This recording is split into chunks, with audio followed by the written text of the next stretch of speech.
이번 시간에는 러일 전쟁을 거치면서 일본에 의해 국권을 피탈당하고 결국 대한제국이 식민지로 전락해 나가는 과정을 살펴보도록 하겠습니다.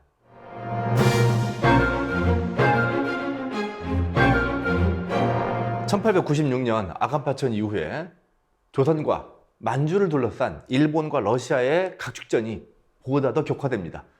이러한 양국 사이의 경쟁이 치열하게 이루어지는 가운데 러시아의 아시아 진출을 막고 싶었던 영국이 일본과 먼저 손을 잡습니다. 그게 1902년이죠. 자, 먼저 1902년 제1차 영일동맹을 통해서 영국과 일본이 손을 잡습니다. 공통의 이해관계는 누구에 대한 견제이죠, 그렇죠? 러시아에 대한 견제를 위해서 영국과 일본이 손을 잡으면서 일본은 영국의 식민지였던 인도에 대해서 인정. 그 다음에 영국은 일본에 대해서 너는 조선에 대해서 너네 일본이 좀 더 우위에 있음을 인정이라고 하는 것들을 상호 합의하게 됩니다. 그러한 가운데 1903년 러시아가 압록강 하류에 있었던 용안포라고 하는 것을 조차합니다. 당시 러시아는 이 압록강에 있었던 산림 체벌권, 산림 즉 나무를 베어갈 수 있는 그런 권리들을 확보한다는 명분 하에 압록강 하류에 있는 용안포에 진출하게 되는데, 압록강 하류가 동해인가요, 서해인가요? 서해이죠. 이 용안포를 러시아가 차지한다는 것은 동해 바다 쪽으로 러시아가 진출할 수 있는 항구가 열렸다라고 하는 것을 의미하기 때문에 이것을 계기로 해서 일본과 러시아 사이에 치열한 갈등이 결국은 1904년 러일 전쟁으로 폭발하게 됩니다.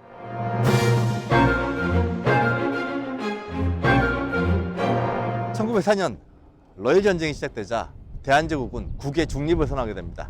러시아와 일본 사이의 전쟁에 불필요하게 휘말리지 않으려고 하는 의도였죠.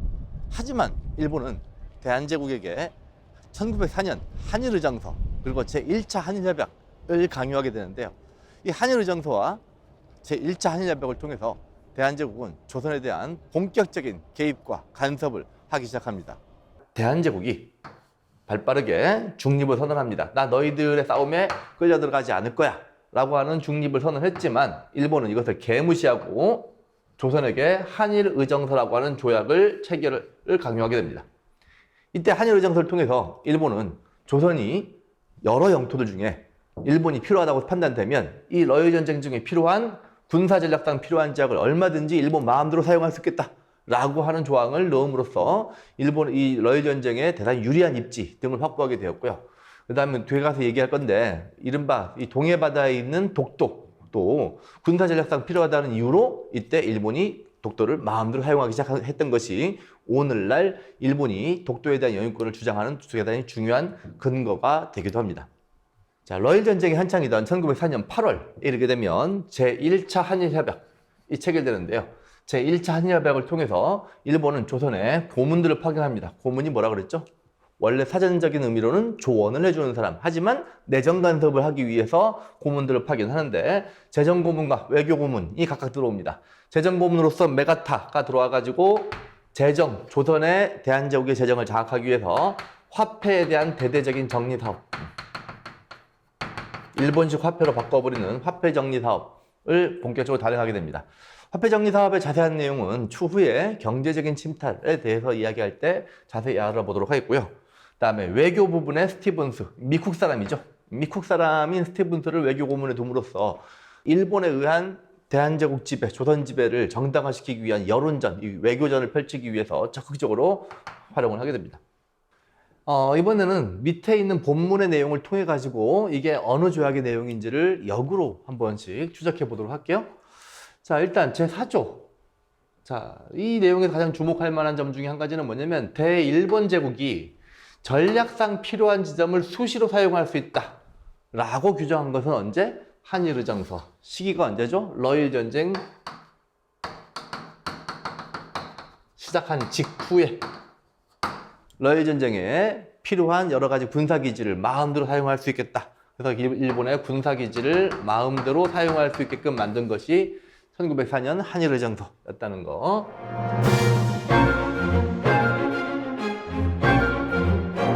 러일 전쟁이 한창이던 1905년 7월에 이르게 되면 일본은 미국과 서로 간에 필리핀에 대한 지배와 조선에 대한 우선수위를 사실상 암묵적으로 승인하는 가스라 테프트 비밀조약을 체결합니다.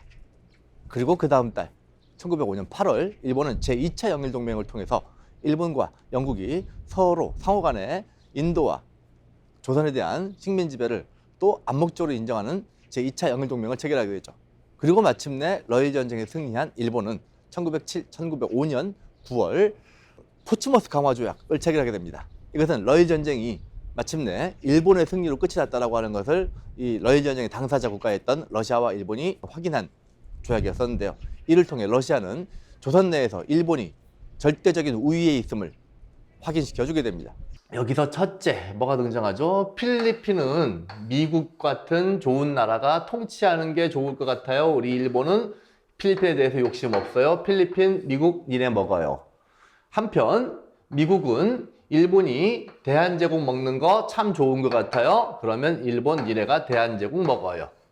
라고 서로 약속해주고 있죠. 그래서 이거는 1905년 7월에 있었던 일본인 가스라와 미국인 테프트 사이에 있었던 가스라 테프트 비밀조약에 해당되는 것입니다. 자료 3은 내용이 지금 많이 빠져버려서 그렇긴 한데요. 일본국이 어디에서? 한국에서 정치, 군사, 경제상에서 탁월한 이익을 옹호증진하기 위해 정당을 집행할 권리를 갖는다 라고, 일본이 한국에 대한 중요한 정치, 경제, 군사상에서의 권리를 갖는다 라고 누가 인정해 준 거? 영국이 인정해 준 제2차 영일동맹의 내용이라고 할 수 있겠습니다.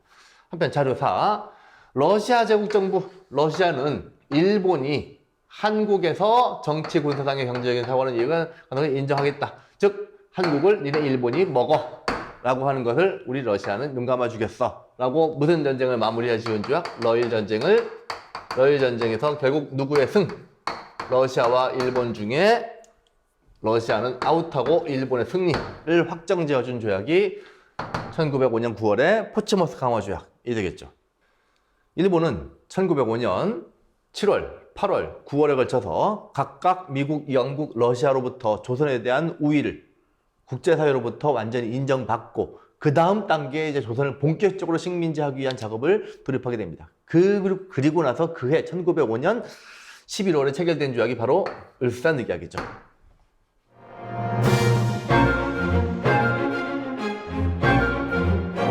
러일 전쟁의 승리를 거둔 일본은 마침내 1905년 11월 이곳 중명전에서 을사늑약을 체결하기에 이르게 됩니다. 본래 을사늑약을 체결하기 위해 국내에 들어왔던 이토 히로부미는 고종을 통해 여러 차례 걸친 회유와 협박을 통해 조약 체결을 요구하였으나 고종이 이것을 거절하자 이른바 을사오적으로 불리워지는 조선 측 대표 5명의 대신들과 더불어 가지고 이곳 덕수궁 중명전에서 제2차 한일협약, 즉 을사늑약을 체결하게 됩니다. 이 조약을 통해 조선은 외교권을 일본에게 완전히 상실해 버리게 되었는데요. 그리고 나서 대한제국은 이제 외국과의 교섭 과정에서 반드시 일본을 거쳐야만 교섭할 수 있는 그런 나라, 즉 사실상의 국권이 상실된 나라로 전락해버리게 됩니다. 조약을 주도했던 이토 히로부미는 이 조약의 체결에 따라 설치되었던 조선 통감부의 제1대 통감으로 임명되었고, 이에 따라 이토 히로부미가 조선의 모든 외교 정책을 좌지우지하는 그런 단계에 이르게 되는 거죠. 한편 일본국 정부는 한국 정부가 일본국 정부로부터 일본국 정부의 중개를 거치지 않고서 어떠한 국제적인 성질을 가진 조약이나 약속을 맺지 않을 것을 서로 약속한다. 이 얘기는 뭐죠? 국제적인 성질을 가진 어떤 조약이나 약속은 반드시 누구의 중개를 거쳐야 된다고? 일본국 정부의 중개를 거쳐야 된다. 그러면 한국 정부가 일본국 정부에게 어떤 권리를 뺏긴 걸까요? 그렇죠. 외교권을 박탈당한 거죠. 외교권을 박탈당하고 사실상 일본의 보호국으로 전락해버린 그런 을사늑약, 1905년 11월에 을사늑약의 내용이라고 할 수 있겠습니다. 이러한 을사늑약의 체결에 대해서 당시 대한제국의 백성들은 어떤 반응을 보였을까요? 당시 대한제국의 백성들이 어떠한 저항을 했는지 그 아래에서 알아보도록 하겠습니다. 먼저 을사늑약이 체결되자 민영환 선생은 을사늑약의 파기 그리고 을사오적을 처벌할 것을 청원하는 상소를 올리게 되는데 이 상소가 제대로 받아들여지지 않습니다. 이에 민영환 선생은 스스로 목숨을 끊음으로써 을사늑약의 부당함을 온 나라에 알리게 됩니다. 민영환 선생은 먼저 을사늑약의 부당함을 주장하면서 스스로 목숨을 끊는 그런 의연함을 보이셨죠. 이 외에도 장지현 선생은 당시 근무하고 있었던 황성신문이라고 하는 곳에 시일야 방성대곡이라고 하는 사설을 싣기도 합니다. 시일야 방성대곡, 시일야, 금일에 이르러, 오늘에 이르러서 방성, 노을 방자, 소리성자죠. 소리를 내어 대곡, 크게 통곡하나이다. 이 을사늑약의 체결이 얼마나 부당하고 억울한 일인지에 대한 그런 논설을 씀으로써 일제에 저항을 했고요. 좀 더 과격하게 가신 분들 있죠. 오적암살단. 오적이라 하면 바로 앞서서 언급했던 이완용 등의 을사늑약 체결을 주도했던 친일파 5명의 대신들을 암살하기 위한 그런 단체가 꾸려지게 됩니다. 이 나철 오기호 선생의 이름은 잘 기억을 해둬야 되는 게, 이 양반들이 이때만 오적암살단을 꾸며가지고 반짝 이 어떤 저항을 하고 끝나는 것이 아니고 추후에도 지속적인 독립운동을 전개했던 대단히 중요한 분들이고요. 만주에서의 항일투쟁을 또 지속적으로 전개해 나갔던 중요한 분들이라고 하겠습니다. 그리고 물리적인 방법으로 대대적인 저항을 했던 사람들이 또 있죠. 그 아래쪽에 있는 을사년의 의병입니다. 의병은 이제 두 번째 의병이죠. 을미의병 1895년 단발령에 반발하였던 1895년 을미의병에 뒤이어서 1905년 을사늑약이 체결되자 최익현 선생 1800 몇 년대였더라. 최익현 선생이 등장했던 게 1870년대에 강화도 조약 체결을 앞두고 외놈과 양놈은 똑같으니 강화도 조약을 체결하면 안 된다라고 주장했던 이른바 외양일초론의 그 최익현 선생이 다시 등장해서 본격적으로 의병 활동을 벌이기도 합니다. 하지만 이때 최익현 선생이 의병 활동을 본격적으로 진행하는 가운데 정부군하고 맞닥뜨립니다.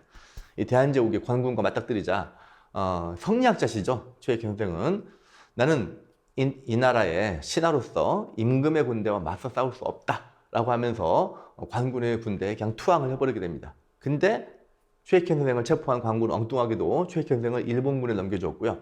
일본군은 그를 스시마에 유배하게 됩니다. 자, 스시마에 끌려간 최익현 선생은 일본 놈들이 주는 것은 물 한 모금, 그 다음에 음식 한 조각도 먹을 수 없다라고 끝끝내 단식을 하시면서 결국 스시마에서 돌아가시게 되는데, 조선 선비의 기계를 보여준 그런 사례라고 할 수 있겠습니다. 한편 이 을사의병 때는 신돌석 이 양반이 등장하는데, 이 평민 중에는 최초로, 아마 평민들이 의병으로 참여하는 사례는 그 이전부터 계속적으로 있어 왔는데요. 평민 출신의 의병장이 처음 등장한 것은 이때 1905년 을사의병 때 처음 등장했던 것이라고 보시면 되겠습니다. 하지만 이 과정에서 고종은 끝까지 이 을사늑약의 체결에 서명을 하지 않습니다. 국가 통수권자가 최종적인 조약의 체결을 승인하지 않았기 때문에 이것은 국제법상 무효가 될 수 있겠죠. 이후 고종은 이 을사늑약이 국제법상 무효이다라고 하는 사실을 국제사회 곳곳에 알림으로써 국제사회의 동의를 통해 이 을사늑약을 무효로 만들기 위한 여러 가지 노력을 기울이게 됩니다. 을사늑약이 체결되자 고종은 미국인 헐버트를 통해 미국에 협조를 요청합니다. 1882년 조미수호 통상조약상의 거중 조정에 따라서 우리가 어려움에 빠졌으니 도움을 달라는 것이었죠. 하지만 고종 황제는 몰랐습니다.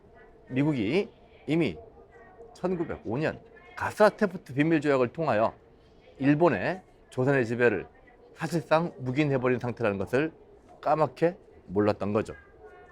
을사조약에 대한 고종의 무효 선언에 뒤이어서 고종이 헐버트를 통해서 미국의 특사를 파견했죠. 헐버트를 통해서 미국의 특사를 파견했습니다만 그럼에도 불구하고 아무런 답변을 듣지 못합니다. 그러하자 이번에 고종은 네덜란드 헤이그에서 열리고 있었던 만국평화회의에 참여하기 위해서 이상설, 이휘종, 이준 세 분의 특사를 저 멀고 먼 네덜란드까지 파견하게 됩니다. 이 세 분 블라디보스토크로 가서 시베리아 횡단 열차를 타고 그 멀리 먼 고생을 하면서 네덜란드 헤이그에 도착을 합니다. 그리고 만국평화회의에 열렸던 그 장에 가가지고 이 을사늑약의 부당함을, 무효임을 국제사회에 널리 알리고자 갔기 때문인 거죠. 문제는 이 사실이 나중에 일본에 의해서 알려지면서 이걸 계기로 해서 고종을 강제로 퇴위시켜버렸다는 거죠. 그런데 한 가지 짚고 넘어가야 될 것은 이 세 분의 헤이그 특사가 네덜란드 헤이그에 도착했을 때 만국평화회의에 참여했던 세계 열강들은 어떤 나라들이 있었을까요? 아마도 미국, 영국, 러시아, 일본 이런 나라들이 참여했던 회의 장소였을 겁니다. 근데 그 나라들이 다 어떤 나라죠?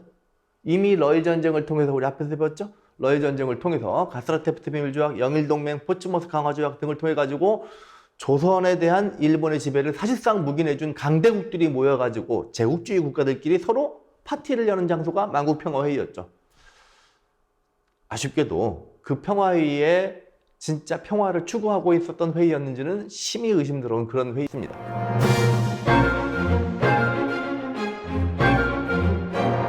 이 사실을 알게 된 조선 통감부는 고종을 강제로 퇴위시켜버립니다. 그리고 마지막 황제 순종을 즉위시키죠. 그리고 일본은 정미칠 조약을 통해 조선의 차관을 파견함으로써 더더욱 강력한 내정 간섭을 시작하였고요. 대한제국의 군대마저 해산시켜버려서 조선을 완전히 이빨 빠진 나라로 만들어버리게 됩니다. 제2조에 봤더니 중요한 내용들은 사전에 미리 통감에 승인을 받는다. 조선 통감은 을사늑약 체결된 이후에 조선에 와가지고 조선을 보호국으로 관리 운영하고 있었는데 모든 절차들이라고 하는 것이 통감에 사전 승인이 필요하다고 하는 내용과 무엇보다 결정적으로 통감이 추천한 일본인을 한국의 관리로 임명한다. 한국의 관리 무엇으로? 차관으로 임명하겠다. 라고 하는 이른바 차관에 의한 정치가 본격화되었던 1907년 정미칠 조약의 내용이라고 할 수 있겠죠. 한편 정미칠 조약이 체결되자 위정척사 사상가들은 다시 한번 의병 활동을 전개하게 됩니다. 이때가 1907년 정민년이죠. 1907년 정민년을 맞이해가지고 1907년에 정미의병을 펼쳐나가게 되는데 그 이전에 을미의병, 을사의병과는 다르게 가장 특이한 점 중에 한 가지는 해산된 군인들, 즉 이때 강제 해산된 대한제국의 군인들이 의병 활동에 참여하기 시작했다는 겁니다. 뭐가 달라졌을까요? 일단 사용하는 무기가 달라졌겠죠. 그리고 제대로 훈련받은 군인들이 여기 참여함으로써 의병 활동에 훨씬 더 효율적으로 훨씬 더 강력한 힘을 발휘할 수 있었겠죠. 자, 이때 이렇게 해상군인까지 합류함으로써 훨씬 더 덩치를 키운 정미의병은 이인영 선생, 허위 선생을 대장으로 해서 13도 창의군, 전국에 있는 13도, 아간파천 시기에 우리가 지방행정구역이 13도로 개편된 바 있습니다. 그러니까 전국 전체에 걸친 의병 군대가 만들어져서 서울을 우리 힘으로 직접 되찾기 위한 서울 진공작전을 펼칩니다. 그래서 동대문 밖 30리까지 이 13도 창의군이 진격해가지고 일본군과의 격전을 벌리다가 결국 제대로 못하고 후퇴해버리게 됩니다. 한편 이때 이인영 선생은 이 13도 창의군을 만들고 서울 진공작전을 펼치는 과정에서 각국의 공사관에 우리는 국제법상의 교전단체이니 이것을 인정해달라라고 얘기합니다. 국제법상의 교전단체라고 하는 게 무슨 말이냐? 현재 대한제국은 군대가 없죠. 군대가 없는 나라가 돼버렸어요. 일본에 의해서 해산돼 버렸으니까. 그러면 대한제국이 군대가 없는 나라인데 군대가 있죠.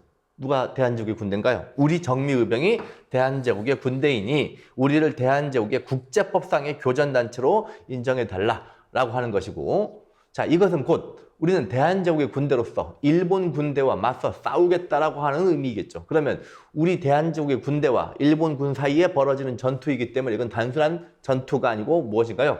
전쟁이죠.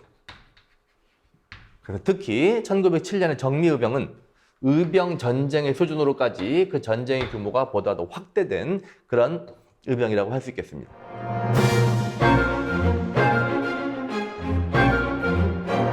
이제 일본은 대한제국을 식민지화하는 마지막 단계를 남겨놓게 됩니다. 조선을, 아니 대한제국을 완전히 점령해버리는 그 마지막 단계, 그것을 현직 기자로 활동하고 있는 졸업생 선배로부터 이야기 들어보도록 하겠습니다. 1907년 소위 정미칠조약을 통해 한국에 대한 내정 간섭을 본격화한 일본은 이후 1909년 기요약조를 통해 한국의 사법권마저 강탈해 갑니다. 이후 일본은 1910년 소위 한일 병합조약을 통해 한국을 완전히 식민지화합니다. 한일 신협약을 통해 차관 정치를 시행하고 군대를 강제로 해산하였던 일본은 기후 1909년 기유각서를 통해서 사법권마저 뺏어가게 됩니다. 그리고 1910년 드디어 한일 병합조약이 체결되죠.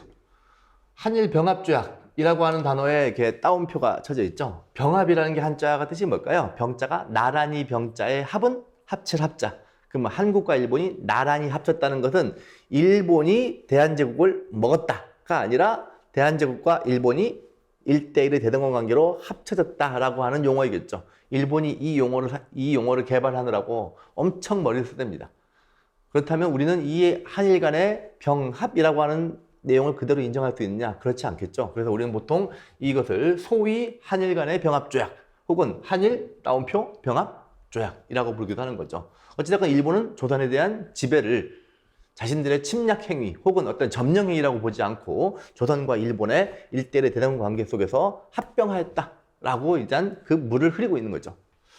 한편 이때 이 병합조약을 통해서 일본은 조선을 완전히 식민지화하게 됩니다. 그리고 조선을 식민지배하기 위해서 총독부를 설치하죠. 우리 앞서서 을사늑약을 통해 가지고 조선을 보호국으로 만들기 위해서 통감부를 설치했죠. 이토 히로부미가 제1대 통감으로 임명된 바 있었는데요. 을사늑약을 통해서 보호국으로 만들기 위해서 통감부를 설치했다면 이번에 식민지배를 하기 위해서는 총독부를 설치합니다. 그래서 일본의 육군 군인 출신이었던 데라우치라고 하는 사람이 제1대 총독으로 임명돼서 옵니다. 이때 군인 출신의 총독이 정말 무지막지한 권한을 휘두르면서 조선에 대해서 막강한 무단 통치를 행하게 되는데 살벌하게 조선인들을 억누르고 짓밟았다는 거죠. 이른바 헌병경찰로 불려지는 강력한 물리력을 동원해가지고 조선인들의 숨도 못 쉬게끔 아주 강력한 식민 통치를 이제 본격적으로 전개해 나가게 됩니다. 한국병합에 관련 조약, 이른바 소위 한일병합에 관련된 조약이죠. 그렇죠? 자, 여기 보면 한국의 황제 폐하, 아유, 이 와중에 또 폐하라는 용어가 있었네요. 그렇죠? 한국의 황제 폐하는 일체 통치권을 완전히 또는 영구히 일본국 황제 폐하에게 양해한다. 결국 한국의 황제가 일본 황제한테 모든 권한을 다 넘긴다. 거꾸로 얘기하면 일본국이 한국을 완전히 이제 점령하게 되었다라고 하는 것을 보여주는 거죠. 완전히 한국을 일본에 병합하는 것을 승낙한다. 라고 하는 거. 뭐 지들이 승낙하든지 말든지 그게 뭐 무슨 의미가 있어. 아무튼 한국의 황제 폐하가 모든 권한을 일본국 황제에게 다 넘겨주겠다라고 하는 것을 확정 지은 게 1910년 8월 한국 병합에 관련된 조약 이 내용인 거죠.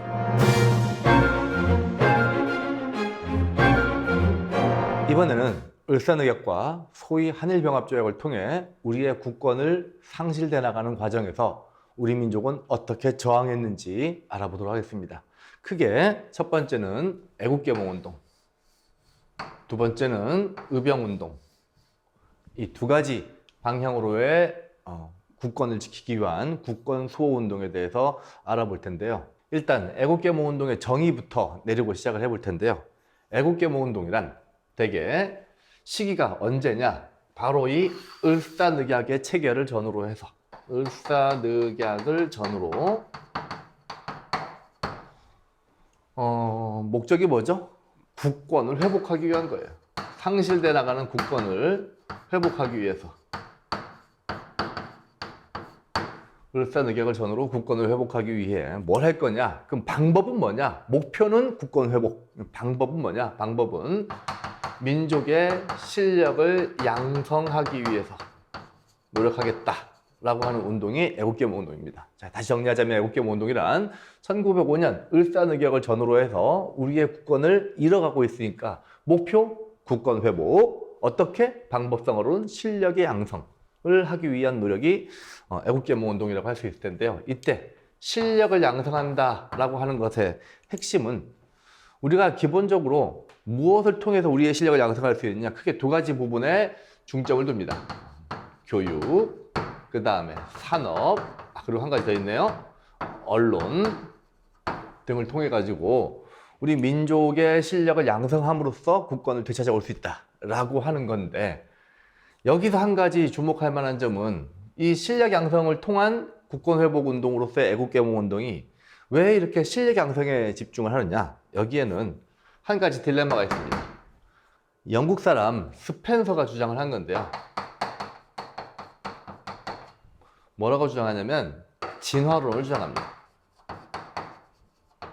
진화론은 스펜서가 아니라 누구였더라? 찰스 다윈이죠. 그렇죠? 그렇죠. 찰스 다윈의 진화론은 이 생태계 내에서의 무한 경쟁, 그것을 통해서 약육강식, 그 다음에 적자생존의 논리를 보여줬던 것이 찰스 다윈의 진화론이었는데요. 영국의 사회학자였던 스펜서는 이 생물학에서 사용되고 있었던 진화론의 개념을 인간 사회에 적용을 한 이른바 사회진화론이라고 하는 개념을 만듭니다. 이 사회진화론에 따르자면 그야말로 무엇을 통해서 인간 사회가 발전해 왔냐면 생태계에 존재하고 있는 약육강식, 그 다음에 또 뭐가 있죠? 적자 생존, 강한 자만이 살아남는다 라고 하는 논리가 똑같이 인간 사회에도 적용된다라고 하는 논리죠. 이쯤에서 한 가지 살짝 눈치채지는 게 있죠. 강한 자만이 살아남는 인간 세계, 그리고 강한 자가 약한 자를 먹어도 그게 너무나 당연한 세계. 무엇을 정당화할까요? 그렇죠. 스펜서의 사회진화론은 지금 현재 스펜서가 영국 출신이죠. 영국을 대표로 하고 있었던 제국주의 국가들의 식민지 지배를 정당화하는 그러한 논리로 사용됩니다. 자, 그러면 니네 식민지 너희 놈들이 우리 제국주의의 지배를 받지 않으려면 어떻게 해야 되는 거냐? 너희들도 센 놈이 되면 돼. 너희들도 강자가 되면 돼. 그 얘기는 즉슨 약하니까 먹히는 거다 라고 하는 논리이기 때문에 반대로 식민지배에서 벗어나기 위해서는 우리의 힘을 키우면 된다는 거죠. 우리의 힘을 키운다. 이걸 한자로 조금 있어 보이게 얘기한 게 뭔가요? 실력 양성이죠. 자, 여기서 한 가지 딜레마가 생깁니다. 이 애국개몽 운동을 했던 분들은 기본적으로 당시 이 근대 서구권의 문물에 대해서 대단히 호감을 가지고 있었죠. 그래서 근대 서구권의 문물과 혹은 그들의 사상에 대해서 대단히 큰 호감을 가지면서 그들의 주요한 사상적 논리 중에 하나였던 사회진화론을 별로 비판적으로 수용하지 않고 무비판적으로 수용하는 경향이 있었습니다.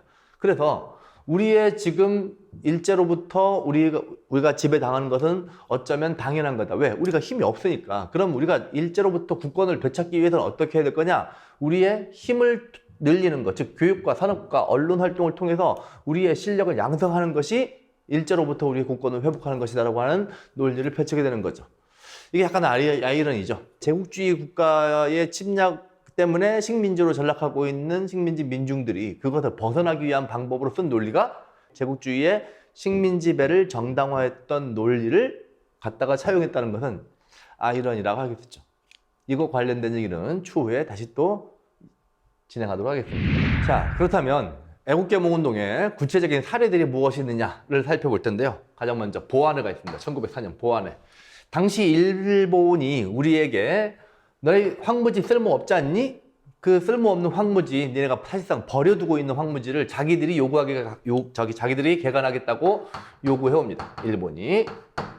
사실은 이게 지금 1904년이면 어떤 사건을 전후로 해서 벌어지는 건가요? 그렇죠? 앞에서 배웠던 러일 전쟁을 전후로 해서 벌어지는 거죠. 이것 역시 일본이 무엇을 하기 위해서 조선에 대한 영토를 확장하기 위한 어떤 조선에 대한 이 지배를 확대하기 위한 그런 조치로서 황무지 개간권을 요구해왔던 것이 이 보안회라고 하는 애국개몽 단체가 만들어져 가지고 열심히 이것을 저지하는 데 성공을 거둔 그런 케이스라고 할 수 있겠죠. 이것은 과거에 어떤 단체가 이 비슷한 활동을 했었냐면 독립협회. 독립협회가 무슨 활동을 했었냐면 이권을 지키기 위한, 경제적인 이권을 지키기 위한 이권 수호 운동을 벌였었고 어떤 그 맥락이 1904년 보안회로 이어지고 있다라고 볼 수 있는 거겠죠. 한편 두 번째 헌정연구회가 있습니다. 1905년에 등장했던 헌정연구회는 기본적으로 과거 독립협회가 지향했던 무엇을 공식적으로 지향하냐면 입헌군주제를 공식적으로 지향합니다. 자, 그것을 통해서 헌정연구회는 1898년 12월에 강제로 해산돼 버렸던 독립협회가 이루지 못했던 꿈, 입헌군주제라고 하는 걸 실현하기 위한 노력을 1905년에 다시 한번 쭉 이어나가는 거죠. 그럼 이 헌정연구회 역시 독립협회와 그 맥락을 같이 한다고 할 수 있겠죠. 독립협회가 뭘 했던 어떤 노력? 입헌정치. 입헌적인 중추원 설립을 통해서 의회를 만들어 보겠다 등등등 하는 그런 입헌정치의 전통이 헌정연구회로 이어지고 있다라고 보시면 될 거고요. 헌정연구회가 강제로 해산돼 버린 다음에 그게 대한자강회로 이어집니다. 대한자강회를 통해 가지고 이런 입헌군주와 관련된 더 많은 고민들과 노력들이 전개되는 가운데 이 대한자강회가 고종의 강제 퇴위에 대해서 반대 운동을 벌이다가 또 강제 해산돼 버리고 합니다. 그리고 와서 대한자강회 전통은 대한협회로 이어지게 되는데, 이 단체는 뭐 초반에는 여러 가지 뭐 교육 부분, 그다음에 뭐 산업 부분 등에 걸쳐가지고 활동을 되게 활발하게 열심히 전개하게 되는데, 나중에 1908년, 9년, 10년 넘어가면서부터 점점 힘이 빠집니다. 아, 이게 우리가 한다고 되는 게 아니구나, 국권이 회복되는 게 아니구나라고 생각하는 사람들이 점점점 많아지면서 어떻게 될까요? 그렇죠. 상당수가 나중에 친일화돼 버리는 그런 결과를 가져오게 됩니다. 안타까운 부분이고요. 자, 그 다음 우리 애국계 모운동 단체 중에서 가장 주목해 볼 만한 신민회에 대해서 나오고 있습니다. 신민회. 자, 신민회 화면 이쪽으로 갈게요. 애국계 모운동 단체 중에서 가장 주목할 만했던, 그리고 가장 활발했던, 그리고 가장 큰 대규모로 활동했던 신민회는 크게 두 가지 부분으로 나눠가지고 활동을 전개해 나가는데, 일단 실력 양성, 그다음에 무장투쟁이라고 하는 양대 부분에 걸쳐서 활동을 전개해 나가게 됩니다. 신민회는 그 활동에 참여했던 여러 가지 분들, 이를테면 도산 안창호 선생이라든지 아니면 이승훈 선생이라든지 등등등, 그리고 이회영 선생도 있네요. 나중에 굵직굵직한 독립운동의 중추적인 역할을 할 분들이 바로 다 신민회에 참여해가지고 본격적인 애국계 모운동을 전개해 나가게 되는데, 일단 실력 양성의 부분은 우리의 힘을 키워서 국권을 회복하자라고 하는 취지였죠. 그래서 그 힘을 키우는 가장 중요한 두 가지 방법, 교육 분야와 산업 분야에 대해서 대단히 많은 관심과 노력을 기울이게 됩니다. 그래서 안창호 선생이 평양에다가 대성학교를, 그 다음에 이승훈 선생이 정주에다가 오산학교들을 만들어가지고 후진을 양성하는 데 많은 노력을 기울였고요. 그 다음에 자기 회사, 태극성과 같은 우리 조선인들의 회사를 만들어서 그걸 통해서 산업을 육성하고자 하는 그런 노력들을 본격적으로 기울이게 되죠. 한편 단순한 실력 양성만 가지고 과연 우리가 일본에 이길 수 있겠는가라고 하는 회의를 가졌던 일부 인사들이 단순히 실력을 키워서만 일제에 대항하는 것이 아니라 우리의 무력으로서 직접 일제에 대항을 해야 된다라고 하는 사람들이 등장하기 시작합니다. 그 대표적인 분이 바로 이회영 선생 같은 분이었었는데, 이분들은 아예 짐을 싸들고 전 재산을 처분하고 만주로 갑니다. 만주로 가가지고 이를테면 대표적인 지역이 서간도에 있었던 삼원보, 서간도가 어딘지는 나중에 추후에 독립운동할 때 설명해 드릴 건데요. 일단 서간도라고 하는 지역에 삼원보라고 하는 그 마을이 있습니다. 그 마을 주변에 가가지고 신흥무관학교라고 하는 독립군 양성학교를 만들어내기도 하죠. 신흥무관학교는 일제강점기, 일제에 저항했던 우리의 항일 무장투쟁의 독립투사들을 가장 많이 배출해냈던 그런 학교로서 바로 그게 이 신민회로부터 비롯되었던 독립군 양성학교였던 거죠.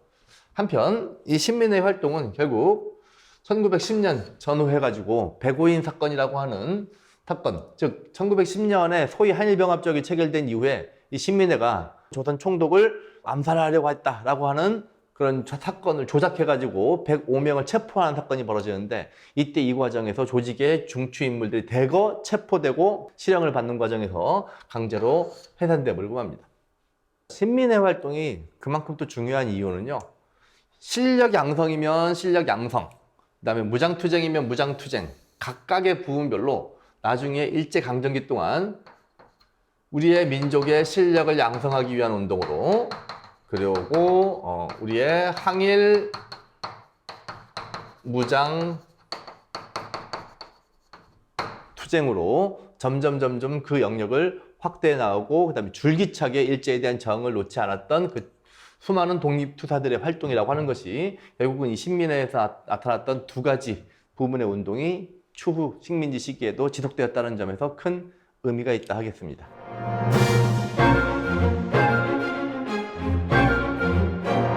이번에는 의병운동에 대해서 알아보도록 하겠습니다. 의병운동은 우리가 알다시피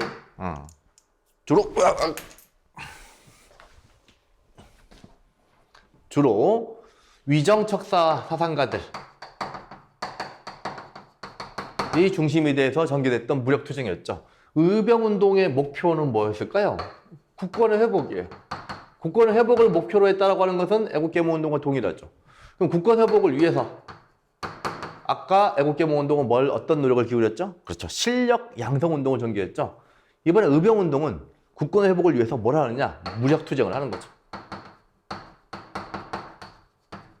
국권 회복을 위해서 무력투쟁을 했던. 그래서 목표는 같은데 방법이 좀 다르죠? 애국계몽운동은 실력 양성을 통해서, 의병운동은 무력투쟁을 통해서 국권을 회복하고자 하는 그런 노력이었다라고 보시면 되는데, 의병운동이 총 3번이죠. 1895년 을미의병, 1905년 을사의병, 1907년 정미의병. 총 3차례에 걸쳐서 의병 활동이 전개됩니다. 먼저 1895년의 을미의병은 이미 알고 있었지만 가장 중요한 원인은 단발령 SC 그리고 그 앞서서 진행되었던 중전 민씨에 대한 시해 사건을 계기로 해서 유인석, 이소홍 등이 일으켰던 최초의 의병 라는 의미가 있고요. 두 번째 을사의병 1905년의 을사의병은 이유가 뭐죠? 을사늑약을 계기로 해서 을사의병이 발생했고 대표적인 의병장이 최익현 선생이었다라고 하는 거 이미 앞에서 설명했습니다. 그리고 최초의 평민 출신의 의병장이었던 신돌석이 등장하는 것도 두 번째 의병이었던 을사의병이 되겠습니다. 자, 세 번째 정미의병. 정미의병은 아까도 앞에서 얘기했지만 고종의 강제 퇴위 이후에 정미칠조약이 체결됐죠? 이걸 계기로 해가지고 군대가 해산됐고 강제로 군대가 해산된 다음에 이걸 계기로 해서 정미의병이 만들어졌는데 이때 이인영 허위 선생이 중심이 돼가지고 13도 창의군이 만들어졌죠. 그리고 어디를 쳐들으려고 했죠? 서울 진공작전을 펼쳤으며 각국 공사관에 뭘 요구했더라? 그렇죠. 우리 대한제국의 군대가 없어져 버렸기 때문에 우리 정미의병을 우리의 국제법상의 교전단체로 인정해달라라고 하면서 이제 일본과의 대대적인 전쟁을 벌였기 때문에 무슨 수준까지 끌어올려 했다고? 의병 전쟁의 수준까지 끌어올려 했다라고 할 수 있는 거죠. 자, 의병 활동의 맨 마지막 안중근 의사 얘기해 볼게요. 이번에는 안중근 의사에 대한 이야기죠. 안중근 의사는 1909년 당시 조선의 초대 통감이었던 이토 히로부미, 그 을사늑약의 주범이었던 이토 히로부미를 당시 러시아의 하얼빈, 지금은 중국 땅인데 당시는 러시아 땅이에요. 당시 러시아 땅이었던 하얼빈 역에서 이토 히로부미를 저격한 것으로 알려져 있습니다. 이때 안중근 의사는 즉시 체포되었고 리순 감옥에 갇혀가지고 재판을 받게 되는데 그 과정에서 안중근 의사가 무엇을 주장하냐면 나는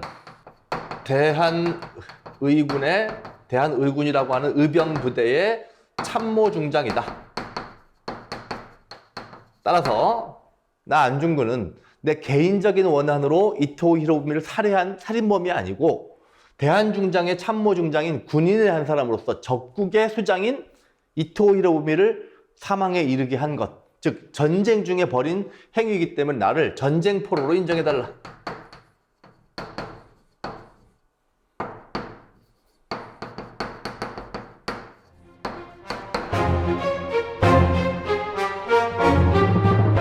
이제 그러면 애국계몽운동과 의병운동에 대해서 마지막 정리를 한번 해볼게요. 애국계몽운동과 의병운동의 공통의 목표가 뭐죠? 국권의 회복이죠. 국권을 회복하겠다. 이것도 국권의 회복. 그럼 국권을 회복하기 위해서 무엇을 할 거냐? 실력을 양성함으로써. 자, 목표는 국권의 회복, 방법은 실력 양성. 근데 의병운동 목표가 뭐죠? 무력투쟁이죠. 자, 이런 차이가 있다는 거. 기본적으로 의병운동은 앞서서 어떤 사상을 개성하고 있죠? 위정척사 사상을 개성하고 있죠. 그럼 애국계몽운동은 먼저 앞서서 어떤 사상을 개성하고 있을까요? 앞서서 잠깐 얘기했지만 대한자강회, 그 다음에 뭐 대한협회로 이어지고 있는 헌정연구회, 대한자강회, 그 다음에 독립협회로 이어지고 있는 이 단체들이 입헌군주제를 지향하고 있죠. 그런 것들은 기본적으로 앞에서 어떤 단체가 노력해왔던 거더라? 그렇죠. 독립협회. 가 주장했던 바들이 실현된 거고, 독립협회에 참여했던 서재필, 윤치호 등의 면면을 살펴보자면 사실 독립협회는 또 그 더 위로 거슬러 올라가 보면 바로 급진기합파에 그 뿌리를 두고 있죠. 그럼 급진기합파가 독립협회로, 독립협회가 다시 애국계몽운동으로 이렇게 변화하고 발전하고 있다는 걸, 위정척사운동은 이제 의병운동으로 각각 변화하고 있다라고 하는 차이를 보여주고 있는 거고요. 그리고 사실 이거 많이 잘 알려지지 않은 사실이긴 한데요. 애국계몽운동 하셨던 분들이랑 의병운동을 하셨던 분들이랑 서로 너무 무시하는 경향이 컸습니다. 기본적으로 이 양반들은 일단 서구 열강에 대해서, 서구 열강의 침략적인 태도에 대해서 엄청나게 분노하고 반대하는 태도를 보였던 거에 비하자면, 애국계몽운동 하셨던 분들은 서구 침략을 어쩔 수 없지만 그것을 극복하기 위한 방법은 뭘 거냐, 그리고 근대 문물을 어떻게 받아들일 거냐를 고민하셨던 분들이라서 이 양측 사이의 갈등은 그렇게 아주 간단한 문제는 또 아니었고요. 사실은 이러한 어떻게 국권을 회복할 것인가에 대한 논리적인 차이라고 하는 것은 우리가 식민지 시기 동안 독립운동 세력 내에서 여러 가지 많은 갈등과 그다음에 충돌을 만들어내게 되는 중요한 원인이 되기도 합니다. 애국개봉운동은 전반적으로 어떤 논리에 영향을 받았다고 그랬죠? 사회진화로 영향받았다고 그랬죠? 스펜서의 사회진화론. 그로 인해 가지고 사회진화론 자체가 뭘 정당화시킨다고요? 제국주의 국가들의 식민지배를 정당화시키는 논리라고 그랬죠. 그래서 어쩌면 제국주의에 의한 조선 지배를 어느 정도 수긍하는 그런 면모를 보여주기도 합니다. 어쩔 수 없이 지배받는 건 당연한 거야. 하지만 이걸 극복하기 위해서 실력을 양성해서 되찾아오자, 우리의 국권을. 뭐 이런 식의 논리를 전개한다는 거죠. 한편 의병운동은 양반 유생부터 시작해가지고 농민에 이르기까지는 각기각층의 사회계층이 골고루 참여했다는 점에서 일단 큰 의미가 있을 수 있습니다. 하지만 아시겠지만 위정척사운동에서 비롯되었던 의병운동은 국제정치의 흐름을 제대로 읽어내지 못했다라고 하는 그런 한계를 또한 동시에 갖고 있기도 한 거죠.